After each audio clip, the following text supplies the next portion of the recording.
Welcome to another episode of Leading Our Adventures, your Venturing BSA podcast. I'm your host, Hannah Todd, serving as the Vice President of Program for the NVOA. And today I'm so excited. Y'all, we have a special guest joining us. Jamey, who is a remarkable individual who has had many scouting experiences, nothing short of inspiring. You'll also find that you can earn your eagle in a venturing crew. Did you know that? Venturing fun fact of the day. Jamey has lived through it. For his humble beginnings as a wolf and his pack to his current role as president of the National Venturing Officers Association, Jamey's story is a testament to the transformative power of the venturing program.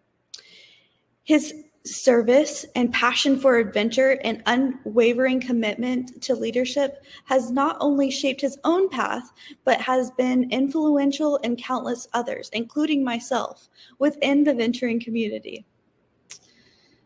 Join us as we uncover the invaluable lessons, memorable experiences, and impactful projects that have shaped venturing. Jamey's perspective as a leader and his perspective for venturing. So sit back, relax, and prepare for an inspirational story as we embark on his journey, exploring the heart and soul of venturing and discovering what it truly means to lead our adventure. Welcome to Leading Our Adventures. And welcome, Jamey. Thank you so much for agreeing to come and talk to us. Can you kind of give us an introduction, kind of who you are, your scouting journey? Yeah, I'm super excited about it. Hi, everybody. My name is Jamey Schnasse. I'm the current National Venturing President. I'm from the Marin Council in California. Like Hannah mentioned, I started my scouting journey in Pack 85 as a Wolf Scout. All my friends on my baseball team were joining Cub Scouts, and I think I wanted to hang out with them more, so that's where I started. But I bridged into my troop after getting my Arrow of Light in Pack 85. When I was 12, 2016, I completed my ordeal, my induction weekend, and joined Tulaco Lodge of the Order of the Arrow. And then another year after, in 2017, I joined Crew 73, which was sort of my troop's sister crew. And that's really where I think I started to become a lot more involved in scouting, and really where I was able to ignite my passion for all the cool things that we do. So I've been involved, since I was a Wolf Scout, enjoyed every second of it, but I've had an absolute blast going on all the outings, going on all camping trips, backpacking trips that we get to do here in California. I've enjoyed all the leadership opportunities. I'm really thankful for.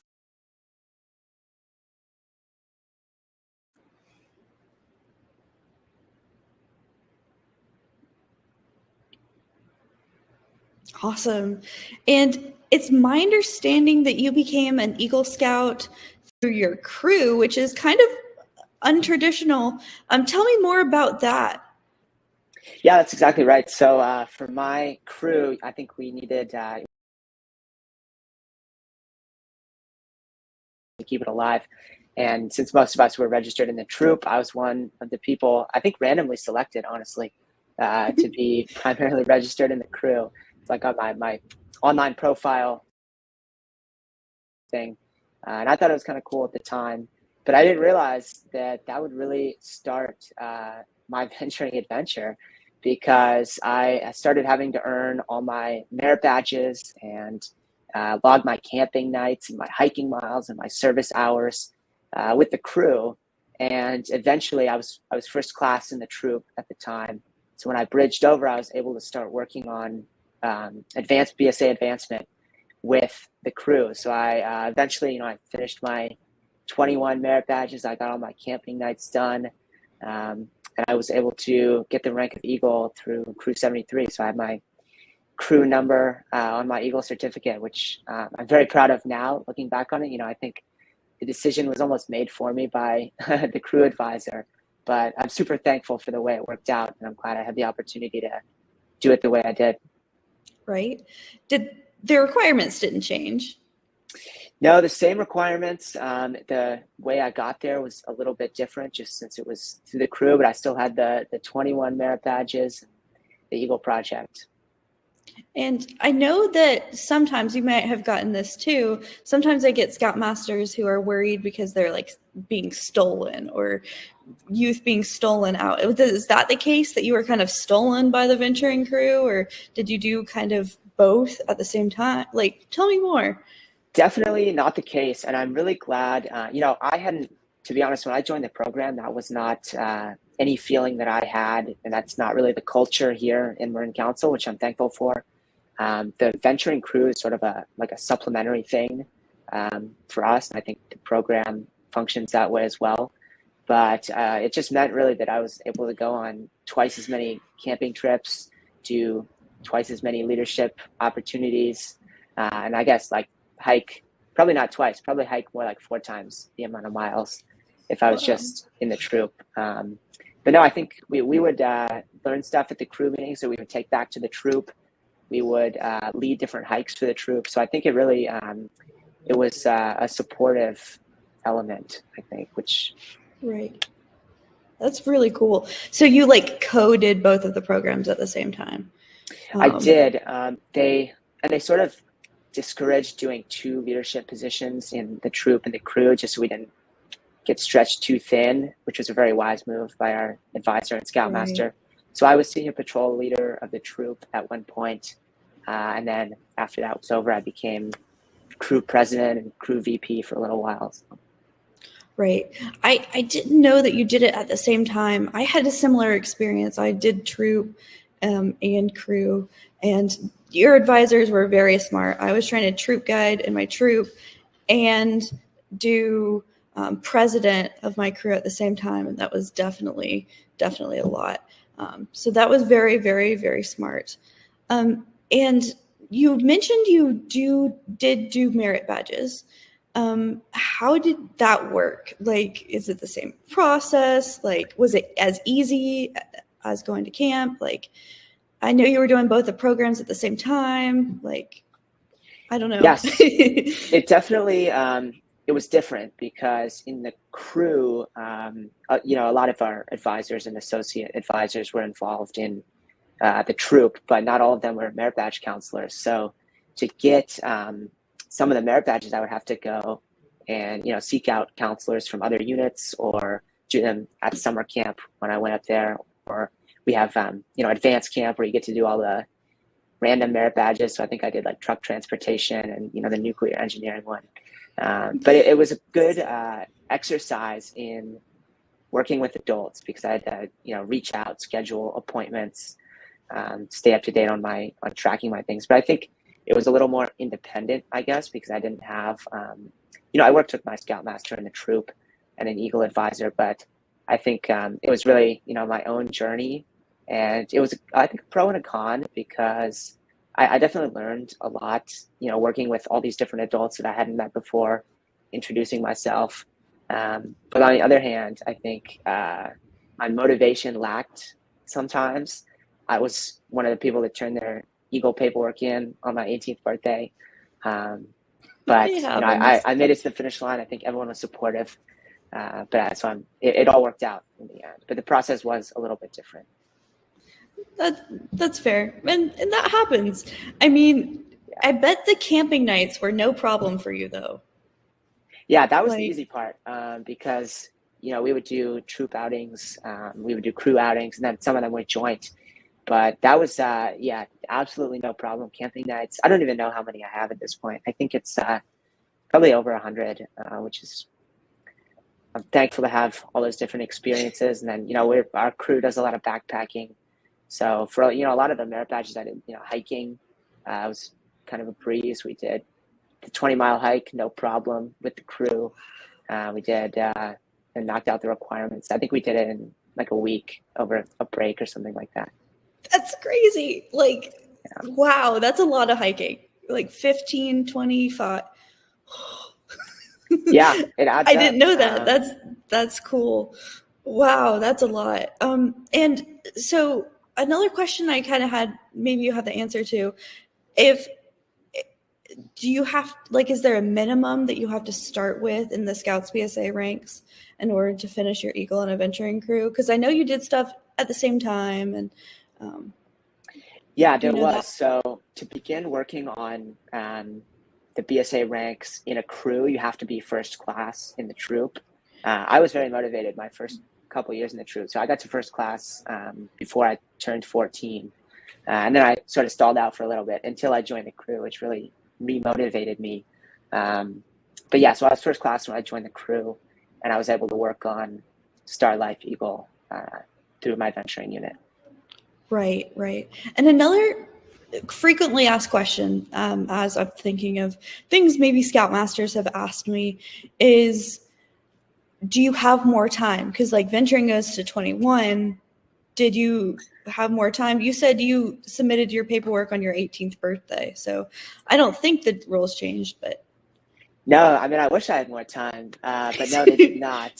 So yeah, the deadline was still my 18th birthday, even though I still get to participate in venturing as like a youth until I turned 21. But the deadline was my 18th birthday. So, Oh, man. yeah. You still had just a few minutes, I guess, or hours. There were still so many merit badges that I wanted to finish, but that's okay. Which one did you want to finish? Oh, there were a lot of them. My goal was set out when my first year at summer camp. I wanted to get all the waterfront merit badges. So I finished all those, but I missed I think the water sports one. That was my bucket list one, but didn't get to check it off. But I got to teach it at one point, so it worked out. That's cool. That's cool. It's I get to teach it at summer camp and have so much fun learning. But I've never learned how to ski. Have you learned how to ski, or are you more of a trying a wakeboard guy? Oh yeah, we go to the Midwest over the summers, water ski, wakeboard on the lakes out there. So always love doing that.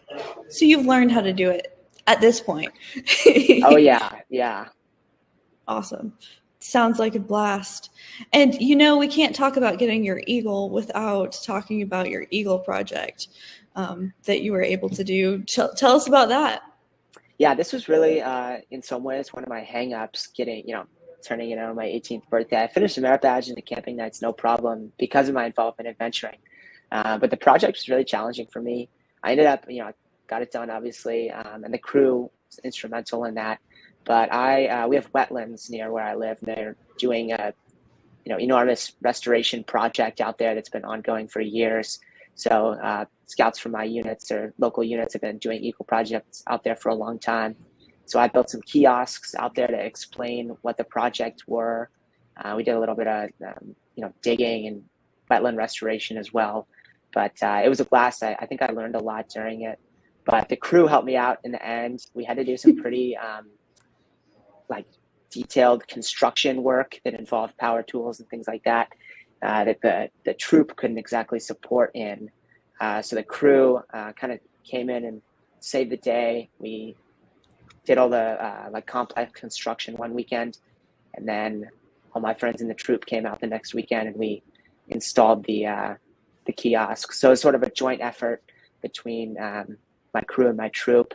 But I really, I needed the help from both. So it's a lot of fun. And then I had the advisor helping me out with the plan book or the workbook, the Eagle workbook. It was so much fun. I love doing the paperwork. You love doing the paperwork? What? No. I was about to say, do you want to do, my Eagle paperwork I know took forever, man. I've been looking at the Summit workbook now, which the way things are going, I'll be turning that my 21st birthday on the deadline. But that's a lot of paperwork too. But the Eagle project was good practice, I think, for the real world, doing real paperwork. You're keeping that tradition alive with your birthday milestones there, friend. Yeah. I don't know if it's such a good thing. Well, I don't know. I guess it teaches you about deadlines and stuff and how you need to get paperwork in, because once your 21st birthday happens, I don't know. Yeah. It just happened. Just like taxes. Once those happen, they happen. Exactly. It's teaching me teaching me about deadlines. So there you thank you, go. paperwork. Oh man, adulting, paperwork. Oh. I guess switching gears to like venturing when it comes to your leadership style. So we've kind of talked about like getting to Eagle, but how has getting to Eagle influenced your current leadership style within venturing? Yeah. So when I got my Eagle, around the same time, I also completed the venturing mentoring training. And similarly, at the same time, I was the outgoing crew president, I think. So I was shifting my role in the unit a little bit from working on my Eagle as crew president to being the outgoing crew president who's already an Eagle Scout. So I think my whole mindset towards the unit changed a little bit. I was sort of one of the more senior venturers. One of the parts that I do remember about the Eagle Pledge, I don't remember all of it, but to make my rank and my influence count better for scouters, strongly for scouting or something like that. But that's really what I think I attempted to do, is mentor the upcoming scouts, the upcoming leaders in the crew, and help them. We had a couple other venturers after me that are working on their advancement through the crew, so I think I've been helping them out there. Your influence has counted for better scouting. That's awesome. That's I kind of cheated and have like pulled it up while you were talking. So don't give me that much credit. But wow, I never thought of how those like connect to one another. Maybe your Scouts BSA friends could even if they weren't part of venturing crews, go do mentor training. Just not because it's required, just because it's good information. That's definitely one of my favorites, actually, is the mentoring training. I think I did, it just worked out that I was taking it for the first time as I was wrapping up my Eagle, but really I think it helped me appreciate what it means to be an Eagle a little bit more. Definitely. And now you can mentor other Eagles that going through the exact same kind of situation, kind of a guiding kind of role. I've done it. Now help others do it too. Yeah, I'm coaching them on their paperwork. There you go. Don't tell them to submit it on their 18th birthday though. Try to help them, because unneeded stress potentially. Were you stressed? No, cool as a cucumber. No. All the way through. I believe it. I would have been stressed, but I'm glad Maybe you were. Maybe I can learn from you. So you went from serving leadership to guiding others. You talked about being crew president, and as you were going, the outgoing crew president, and now you're like the president of the NVOA. So what happened? Like, tell me more. I know here's where you were on your 18th-ish birthday. You are now here, president of the VOA. How did that happen? I know. How did that happen? I think, a lot of it was timing. I started my venturing leadership path pretty early when I was 14. The council VOA was looking for officers, and I applied. So that's where I started. And honestly, that was I think the council VOA has been one of my most memorable scouting experiences. Really, that kickstarted my venturing leadership. I was so inspired afterwards that I ended up running for, I was vice president, ran for president. A piece of advice I got early on from a senior officer was, if you do a good job, an effective job in the position that you're in currently, and you focus on that, then people are going to notice, and you'll be asked to continue to serve. I think that really did hold true, because I didn't join the council VOA to become national venturing president. I joined because I wanted to help out the crews in the council, because I was passionate about venturing. And I think that mindset also helped me along the path, helped me serve for the right reasons. So I ended up doing a couple of years on the area VOA, Western Region, Area 3, had an absolute blast there. I think that's where I probably ended up learning the most amount of skills in those couple of years as vice president and then as Area 3 VOA president. Some formative leadership years for me.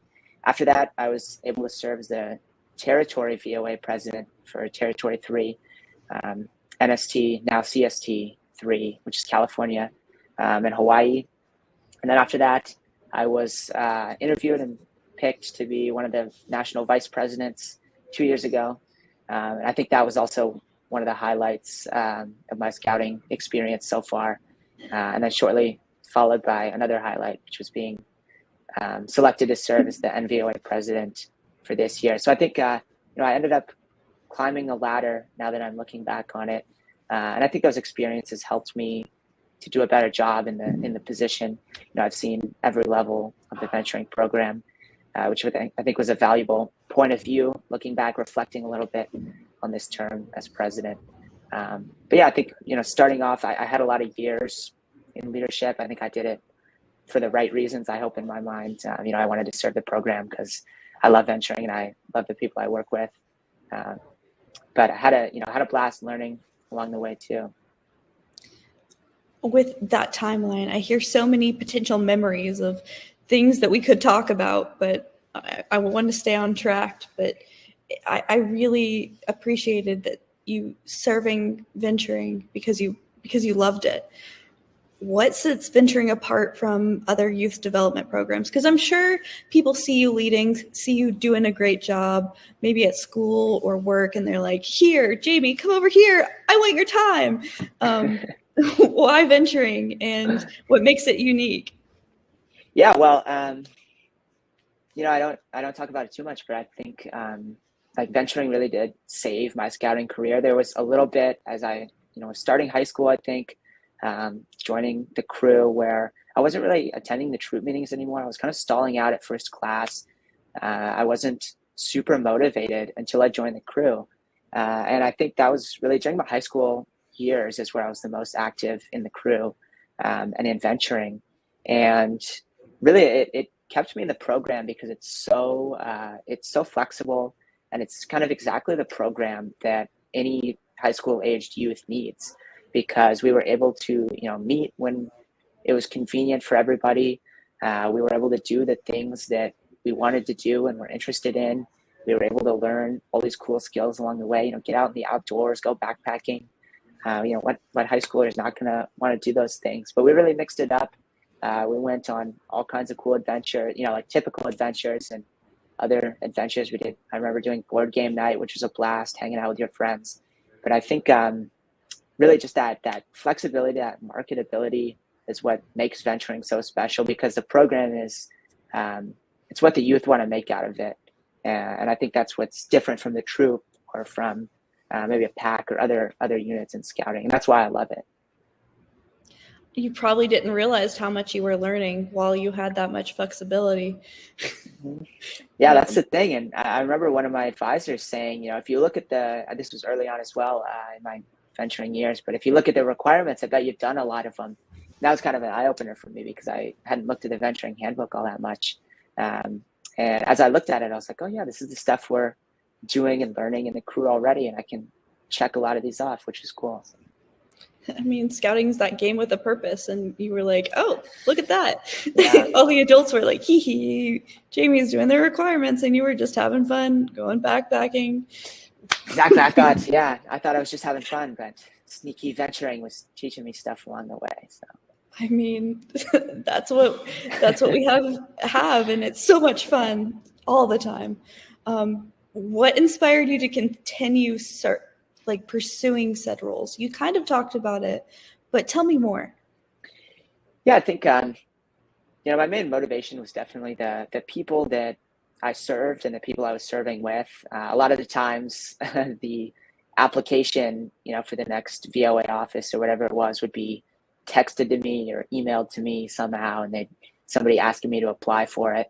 And I would, accept because I wanted to work with that person again, or, serve that group of people. I did 2 years on the council of VOA because I wanted to, serve the crews, continue some unfinished business I had in Marin. But those were, some of some of my favorite experiences, I think, is working with the people that you get to work with in the program, and then also accomplishing the mission of the VOA, which I firmly believe in because it supports the venturing program that I love so much. So, but I think the main reason was definitely for the people that I get to work with, the fantastic NVOA officers here too.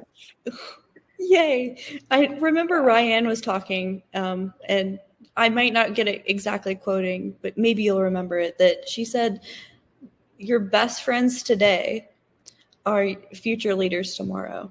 And that was kind of cool to listen to. I don't know if you were in the room for that.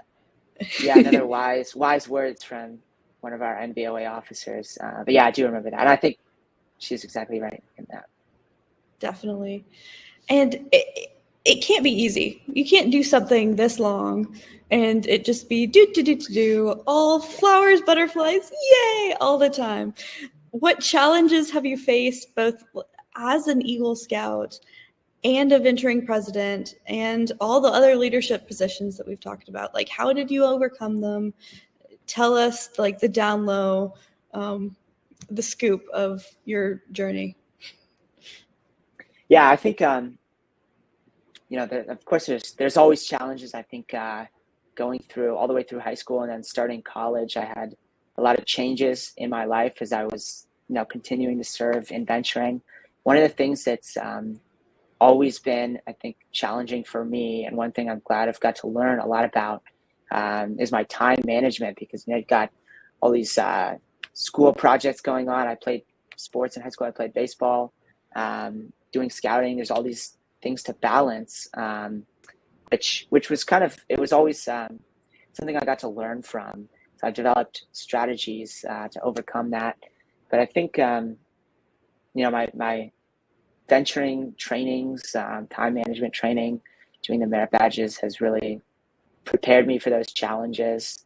I think, another one that always comes to mind, some of the kind of physical challenges, like the really hard backpacking trips that we've done. My friends have helped me through those. You're on the trail with them. And then in a similar way, when you get to those more challenging, projects or whatever it is in the world of venturing, your friends are there to support you along the way, your fellow officers to help you get to that end goal. Awesome. What's one time, and I'm going to take notes here, what's one time management strategy that has helped you along the way? Oh, okay. So I keep a detailed calendar of all my stuff. It's all on one calendar. I've got my, my school schedule. I put my homeworks on there. I put all the different venturing meetings, different deadlines for venturing projects. I've got it all on there. I look at the schedule view on my laptop. Sometimes in really busy months, I'll even print it out and hang it up above my desk. So I'm always looking at it. But I try and check that definitely every day, and then set reminders for myself. That was my, I think, biggest time management tip that I would give, and that was honestly something I learned through the venturing program and through, I think as a young tenderfoot scout in the troop, Jamey used to be a pretty poor time manager. So I've improved a lot in that respect. Look at all that growth. And talking about printing out and putting over your desk, are there any memories or memorable moments, achievements from your time adventuring that you would put beside that calendar that you have on your desk or above your desk, kind of like snapshots? Take us back, Jamey. I do, yeah. Well, of course, we all collect lots of different things. You got patches and, coins and pictures, all this memorabilia. But one trip that I definitely will never forget, I've got pictures of somewhere. My crew went to Northern Tier a few summers ago. We went to the Atacocan base. And that was really, I think, definitely the experience of a lifetime. I got one of my fellow VOA officers, or two of them were on the trip with me as well. A lot of my closest friends, canoeing out in Canada. Don't see anybody else. We were totally self-reliant. But really, it's incredible up there. We had all kinds of, crazy things happen along the way, adventures that we'll talk about until, until we're retired, I'm sure. We still talk about but that's a trip that I definitely will never forget. Camping out on an island in the middle of the lake, cooking a fish that you caught with your friends, and canoeing all the next day. It was kind of scouting paradise in a lot of ways. So that's one that I've got a lot of swag from still, like T-shirts and things. So, yeah, I think that's been my favorite. Swag. I like that word. Ooh, sounds like a blast. I'll put that on my bucket list. Ooh. Imagine you in the retirement home just talking about this to all your new friends. You'll just have a mini like round table of here's where I was 50, 70, 80 years ago. That's so cool. Yeah. I've got all the pictures too, and I tell people all the time too about Northern Tier. Even people not in scouting, I'm like, oh, look at this cool experience we get to have in scouting and in venturing. So, yeah, that's awesome. And as we shift gears again from adventure, kind of as the NVOA president, your term's coming to an end, our term's coming to an end. What are kind of your main goals or initiatives for supporting and enhancing the venturing program?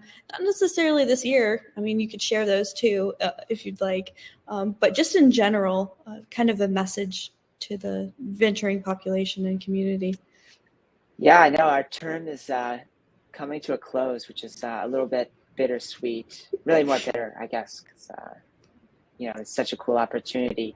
But yeah, there were so many cool projects that I got to be a part of this year that had, I think, a big impact on the program. And that was one of the things I'm most thankful for.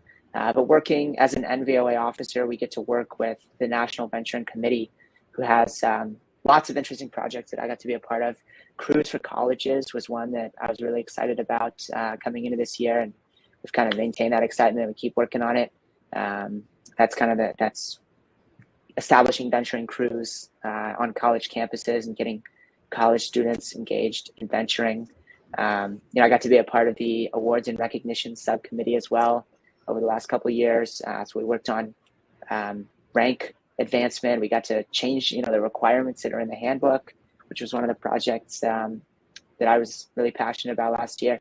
And then this year, I think working to establish like a really good relationship between the National Venturing Youth, the Territory Venturing Youth and their councils, and having, a really solid flow from the top at the national level all the way down to the council level. One of the things that we talked about a lot this year was membership and how we're going to increase membership. And I got to go to a lot of meetings and discuss with a lot of really smart people some strategies we can use to increase venturing membership.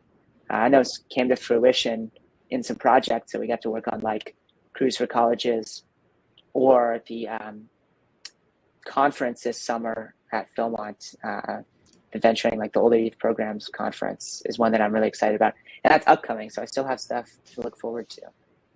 Awesome. Well, I'm not going to miss that opportunity for an older youth conference plug. So I know you've been waiting with bated breath. Go ahead and give them the 30-second spiel right here live on the podcast. I'm putting you on the spot. We're on the same page here. So this summer, July 14 to 22, we're going to be at the Philmont Training Center, the National Youth Officers for Venturing, Sea Scouts, as well as all of you adventurers hopefully will be there to discuss how we can improve the program by improving our own skills, going back to our councils and crews and improving those to increase venturing membership. So I know Hannah and I are super excited about it. I hope everybody else is too. Registration is live. So we will see you all at Philmont this summer.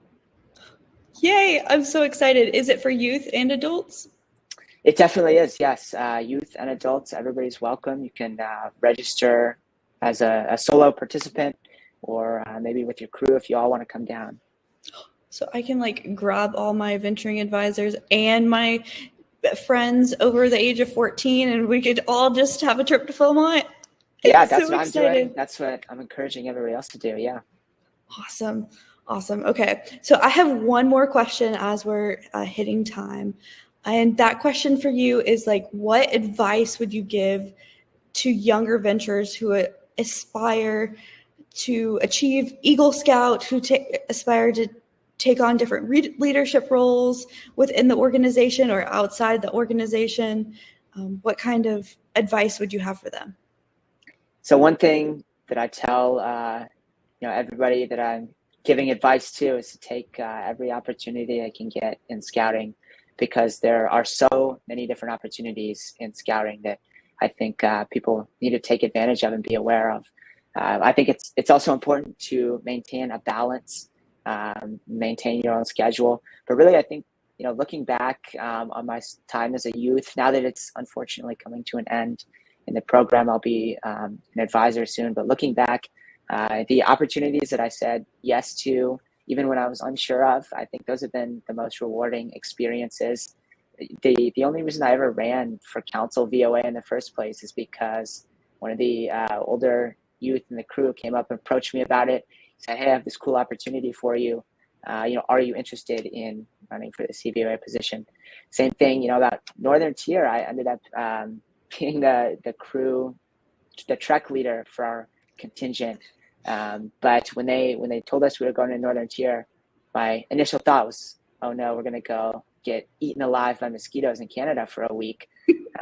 I was unsure at the beginning, but I took the opportunity. Ended up being, I think, one of the highlights of my scouting career, like I was talking about.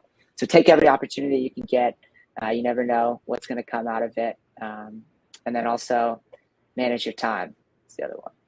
There you go. Manage your time. Take all the opportunities you can. You've heard it here first here, folks. Jamey, is there anything else you want to say before we wrap up? See you at Philmont. Excited for the opportunity to be here and lead the adventure. Apply for VOA office as well. That's another opportunity that I would like to give to everybody listening. That's available on the scouting website. Phenomenal. Thank you so much, Jamey. We are concluding this episode of Leading Our Adventures. That was a lot of fun. Venturing isn't just a program, it's a transformative journey filled with opportunities for personal growth, leadership development, and unforgettable adventures, as Jamey has shared.